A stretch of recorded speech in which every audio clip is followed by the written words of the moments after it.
I just want to weigh in on the topic that's going around of sexual assaults, sexual abuse, and why women don't report sexual abuse. We all judge. Women judge, men judge, and that is the question. Like, why didn't you say anything? Why didn't you come forward? Why would you wait so long? And I want to clear up some things about sexual abuse. So I, of course, have to start with my story.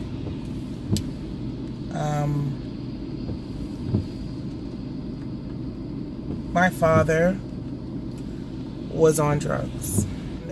In a desperate moment where he did not have money, he decided to trade me for drugs. Without my knowledge, of course. First of all, it was a very brutal attack. This man was not like, oh, okay, I'm going to give your dad crack and we're going to have sex. It wasn't that. There was punching and choking and holding me down, and there was a lot of physical violence that was associated with this. So this was not about sex. This was a power move, and my dad had told him that I was spoiled and that I talked back and had a smart mouth and these things, and he saw this as an opportunity to tame me and let me know that I wasn't better than or as good as I thought I wasn't better than anybody, and he was going to break me. So that was my story. So getting back to the subject matter, when a woman is attacked like that, first and foremost, before anything, before the police, before the event, even before you even think about your own body and that this happened to my own body, before any of that, you're embarrassed. I let some motherfucker come into my space and take advantage of me. So you're stupid. How could you let this happen? Why weren't you protecting yourself? What were you wearing? What did you say?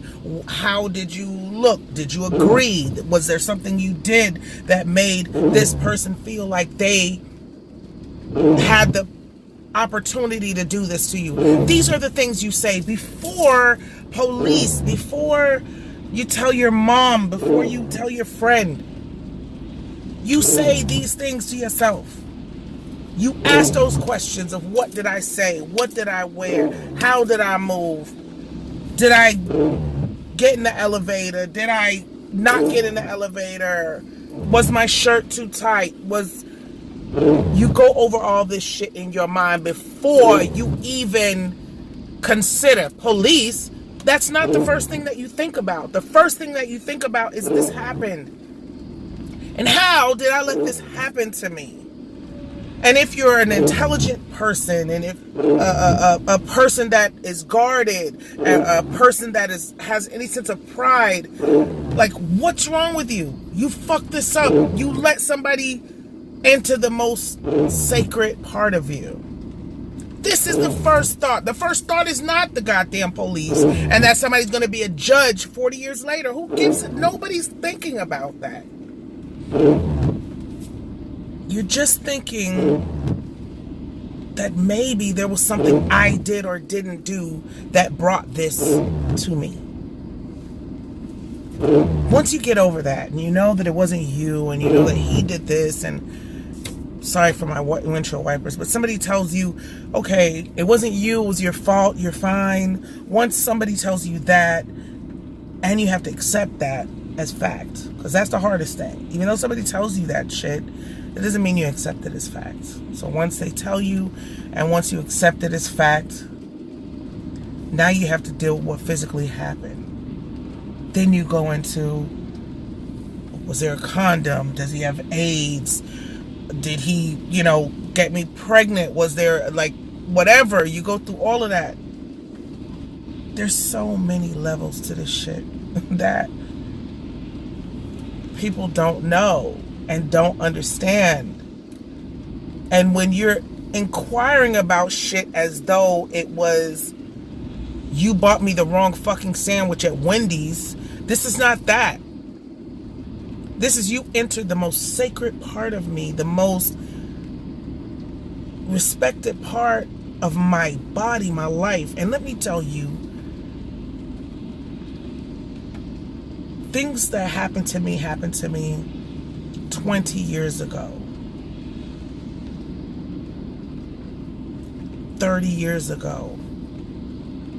Today, as a poet, as a musician, as a painter, I am writing things and painting things and singing things to free myself from some shit that happened to me all those many years ago. Let's not even get to we ain't even at the fucking police. I'm talking about, I gotta get out of bed every morning. I gotta have a boyfriend that I don't wince every time he touches me because of the way this motherfucker touched me. Like, this is what's going on. This is not some random, or I'm just gonna wake up Thursday morning and blame some guy for something that happened to me. I am still getting past things. I am still understanding that some of the behavior that I have. Let me show you something. And I hope that if there's some victims watching, you understand and maybe can relate. That the thought in my mind was, if I just be still and be quiet, he'll stop and he'll leave me alone. To where now, where I have girlfriends that confront me or people that get in my face and rah, rah, rah, and I just go, oh, let me just be still and be quiet. That fucking shit still affects me, and not on some rape. It affects me in business. It affects me in how I'm raising my children. It affects me in how I go to the grocery store. It lives with me. This is not, I don't know these women. And if they're lying, then fuck them. You're wrong. But if they're not, I'm telling you as a victim of this, that my own father put me in this mix. That 20 years later, I have issues. I'm still learning how to be a woman. I'm learning how to be with a man. I'm learning that when a man says he loves me, and he really honestly does, that I can trust that shit. That I can believe that.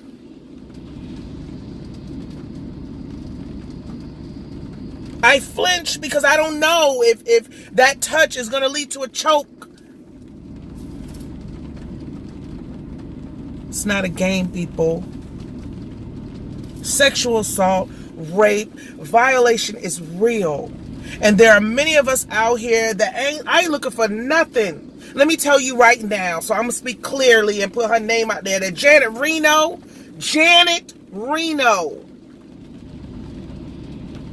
on the phone was like, your story doesn't sound credible. Your father knew this man. Your mother knew this man. Why would he do this? She gave me no sense of hope. She had no interest in prosecuting nothing. They dug under my fingernails and they scraped and they prodded and nothing. I'm the one that had to endure the scrutiny. I had to answer the questions, not him. I'm from Miami, and I'm telling you, Attorney Janet Reno was like, nah.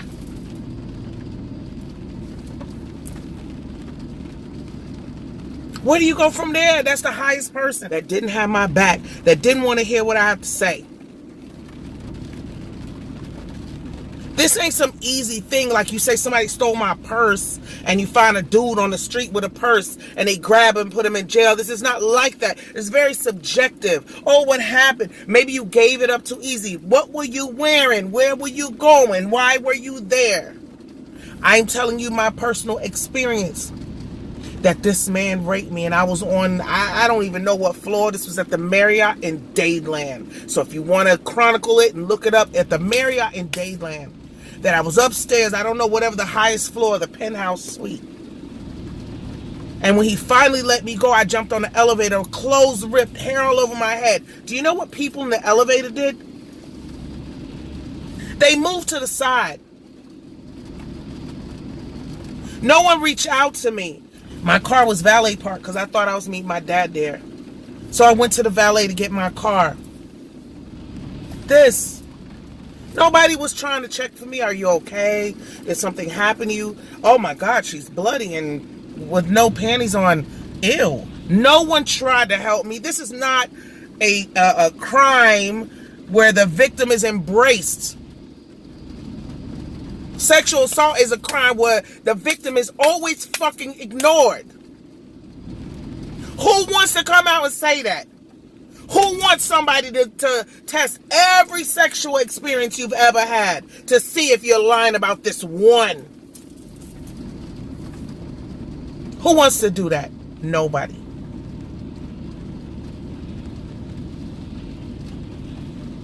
I had a boyfriend at the time. I left that hotel where this man did that to me, and I called him, said, babe, listen, this happened to me.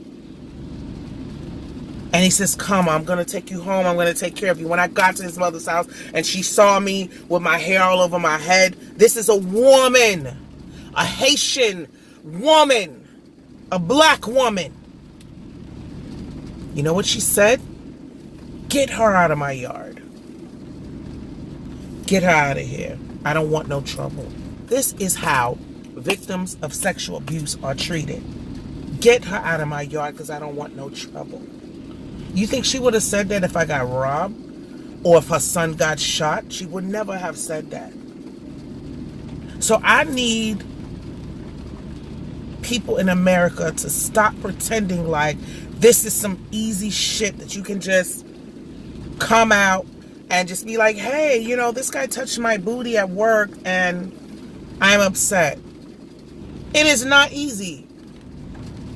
I'm telling you, I was bleeding from the mouth, my hair all over my head, choked out, clothes off. Get in the elevator and people move to the side and don't help me. Not one of them people at the hotel called the police. Nobody. The police went through there the next day, found my panties, whatever they found. Nobody called that night. You see a young woman get off the elevator frazzled, crying, hair all over her head, completely tore up. They assumed I was drunk. They assumed I was messed up.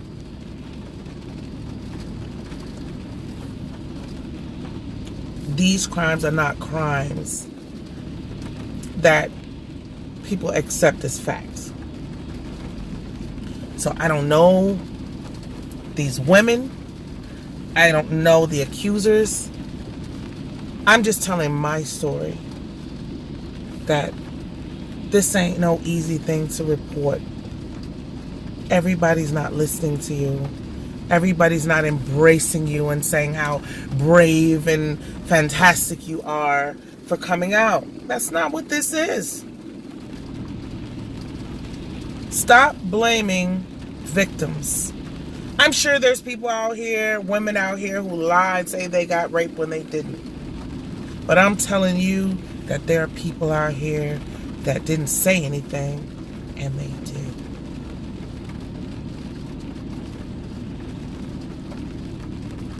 Try to see both sides.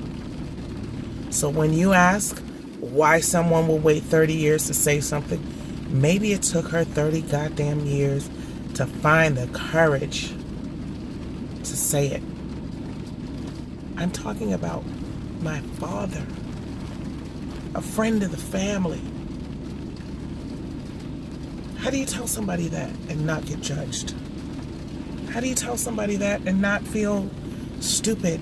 How do you let somebody fool you into showing up to a hotel or being in a room and then this happens? Oh, you went to the hotel. Why would you go to a hotel? Why would I not? My dad called me.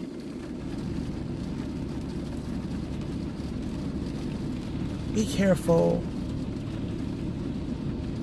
with your sleight of tongue. Please be careful, because you don't know who you're affecting. And I will say to Mr. Trump, I understand, this is politics, this is business. You're just trying to make your moves and you don't want nobody in your way, and I understand that. You catching bodies on the way up. And I know that the elite 2%, 1%, whatever the fuck it is, y'all don't care about catching bodies. But those of you who are not part of that 2%, you catching bodies, man. And what I mean by you catching bodies is there's people out here, they're being affected by the shit you do, man. It's not a game.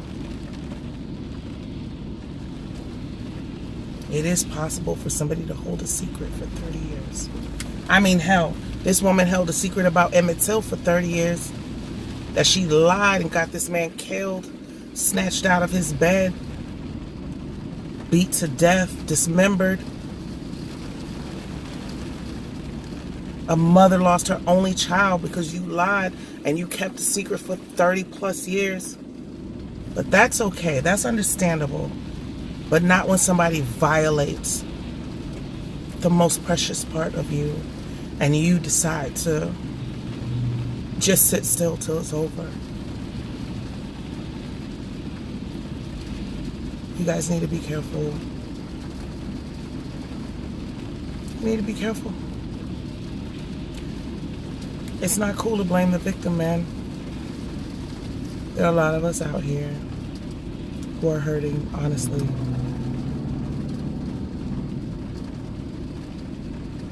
And it's not about some election. It's not about a business move. A lot of us out here holding on to some pain. I have learned by releasing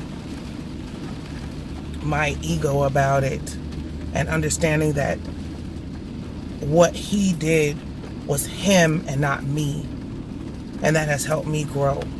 It has everything to do with him. When somebody does something to you, it has everything to do with them and not you. It's who they are. It's how they are. It's not you. That has helped me.